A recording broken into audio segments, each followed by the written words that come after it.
Dave from Erie Arachnids. I'm going to talk as fast as I possibly can, so bear with me. I want to get this done quick. I already took my sleeping pill, so I need to get this done, get it set and uploaded before it actually makes me fall asleep.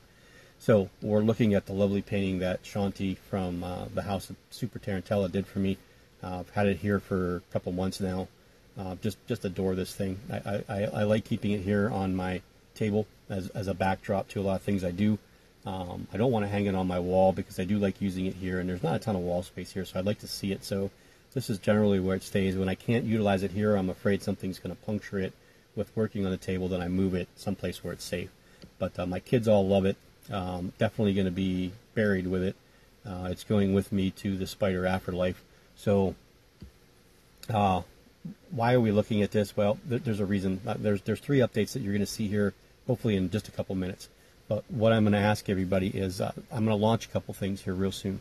And the first thing that I'm asking is anybody that's got computer graphic art skills that wants to make a new logo for Erie Arachnids, something that will work well on t-shirts, on stickers, on hats, on whatever we could put it on. I want to get a nice line of merchandising stuff going because people are really breaking them for me, saying you need to have merchandise, you need to have stickers. We'd wear your shirts to, the expos and stuff like that. So, it's something that I'd like somebody to do, and I'd like somebody, that would love to volunteer to do it. But I also have, a bunch of slings coming in. So if it's something that you would like to do and then, get compensated by, a 10-pack of slings or something, that's well within my means. So we can talk about that stuff. The only thing I ask is that my name, the Erie Arachnids name, is in the logo, but I want you guys to come up with it. I don't want any input from me. I want you guys to design it. I want you to use the vibe that you get from the channel and what you think that logo that you're going to make best represents the channel. It definitely has to be some kind of spider. One-dimensional would be perfect. I would be perfectly fine with one-dimensional. I would prefer there's not anything actual of, like my old logo's got the picture of my Poecilotheria sapusca in it in the middle. I prefer it's not a real spider that's in it, something that's hand-drawn or designed or whatever. Just make sure that, please, that you look at everybody else's channel and you don't use anything that is very similar to those. I'd rather have something very unique and something that you guys come up with on your own. So that's the first part of it. The second part of it, the reason I want that done so that we could do merchandising is because we are going to launch the Patreon. I'd like to have that going by July 25th, which is my birthday. So if I can get Patreon going by July 25th and have the merchandising line already going, maybe there'll be some shirt sales already going and some Patreons. We'll be able to use some of that stuff as, giveaways for the people that do the Patreon, or patrons, they would be called, right? People that would do that, there would be things for me to send for them or whatever, or they, can get discounts on shirts or whatever it may be. I don't know. I don't know how Patreon actually totally works, and if you actually have to do these, these prizes to people, there'll be shout outs and there'll be, the ability to have private messages with me or, a request for a video, or I could have, I could pick a patron out that would like to name one of my animals that's not named. We could do all kinds of different things. So that's one thing I want to do. The second thing is I'm going to download Brave, which is a browser, onto my laptop. There is a way that people can donate to channels without actually donating, and you have to have the Brave browser as well. So what I do is I set up an account as a creator, which would get linked to the YouTube channel. And I'm going to use Channy because she's always watches my videos. She always comments down below. So I'm going to use her as an example. So Channy would go, she would have to have Brave as well. So she would go on Brave. She would watch a couple advertisements. The advertisers pay to have the advertisements watched. She would say that I'm doing, basically she would, however it sets up, she would funnel that payment to Erie Arachnids. Now, you don't get paid for watching the advertisers. Only the creators get paid that you choose to watch those advertisements. So instead of saying, I'd like to be a patron and donate $5 a month, this may be something you could just go watch once a week for 4 or 5 minutes and watch a handful of ads that that money will get funneled into an Erie Arachnids account. And again, the things that I'm envisioning for that stuff, the Patreon, the Patreon and this, and then the PayPal me account will be there as well. So anybody wants to just do it that way. And again, this isn't anything that's mandatory by any means, but anybody who wants to support the channel that way. My ultimate goal for that is equipment, really. It is basically, I'd love to work with a GoPro 5. That would be my goal, is to have one of those, and I'd like to get a nice DSLR camera body and some lenses, and eliminate using my phone, and just use my phone in a pinch or something like that. And then, of course, the software to be compatible for the laptop to go along with it.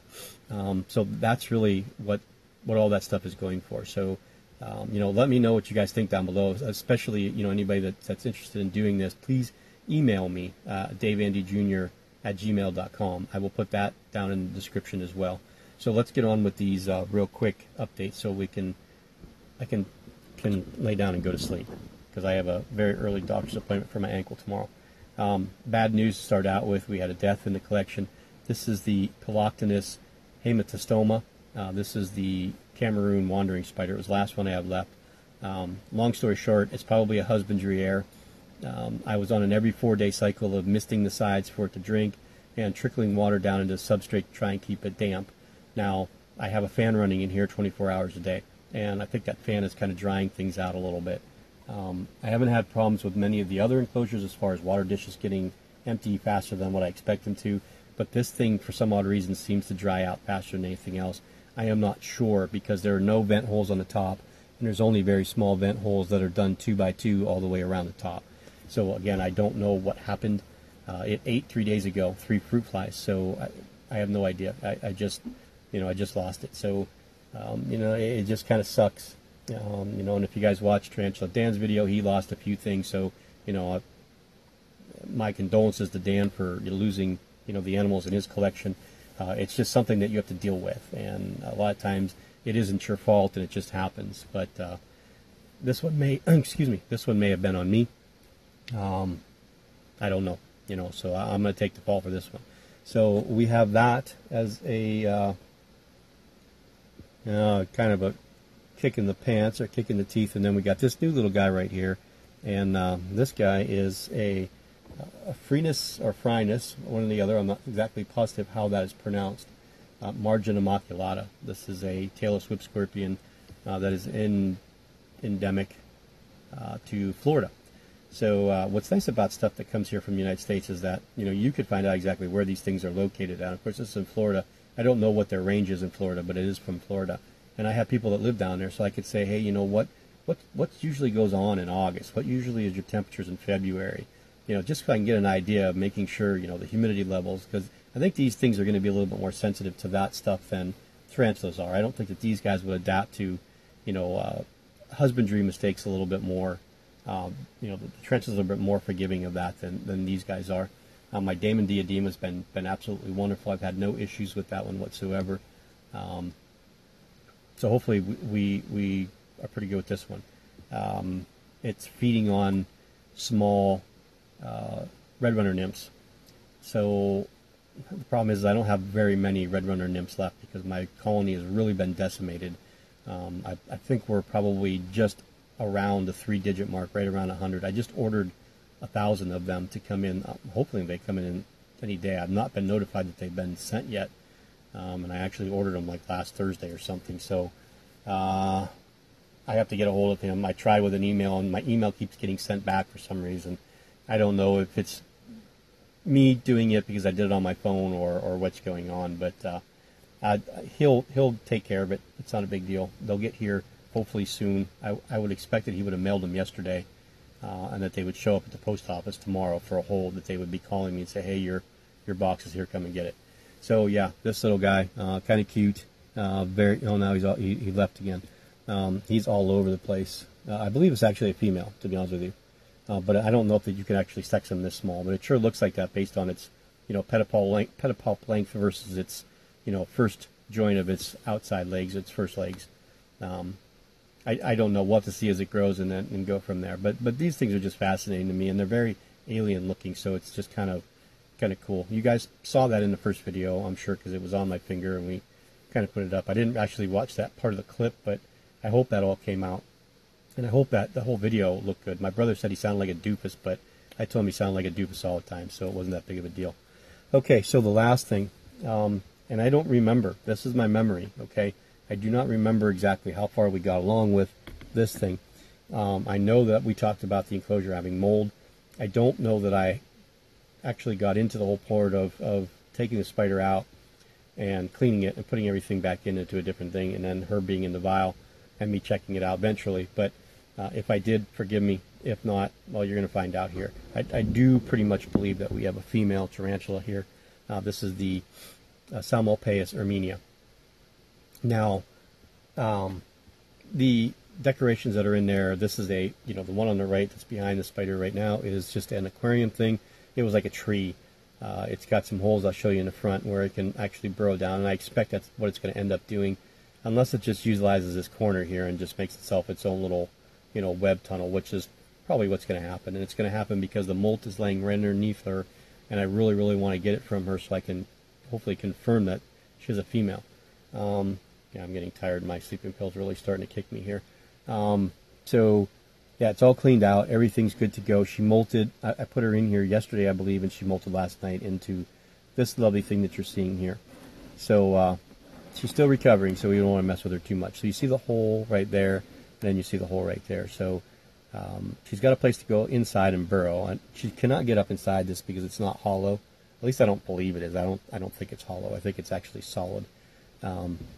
But she has a place right there to go. But if she chooses to, which probably will happen, she'll probably utilize this whole corner here and just go nuts with the webbing and dig out that corner and use that as her burrow. So, yeah, that's really it as far as updates are going. I didn't really check much of anything today. It's just been a very, very drama-filled day, and I just want it to be over and gone and done with. I'm not going to get into specifics because I don't want to. Again, I just want it to be over and done and over with.